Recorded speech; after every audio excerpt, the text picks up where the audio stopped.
ಭಗವಂತ ಇರುತ್ತಾನೆ ನಮ ಸುತ್ತ, ಅವತಾರ ನಾನಾ ರೂಪವೋ.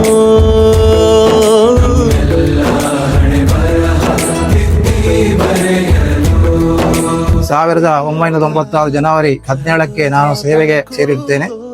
ಈ ಶಾಲೆಗೆ 2004 ಏಪ್ರಿಲ್ 8ಕ್ಕೆ ವರ್ಗಾವಣೆಗೊಂಡು ಈ ಶಾಲೆಗೆ ಬಂದಿರುತ್ತೇನೆ. ಈ ಶಾಲೆಯಲ್ಲಿ ನಾನು ಸುಮಾರು 22 ವರ್ಷಗಳ ಕಾಲ ಸೇವೆಯನ್ನು ಸಲ್ಲಿಸಿರುತ್ತೇನೆ. ಭಾಷೆ ಅಮೃತ ಕುಡಿಸೋ ತಾಯಾಗಿ,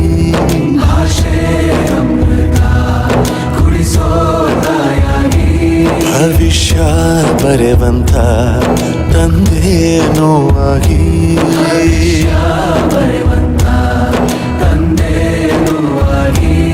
ಚಂದದ ಜೀವನ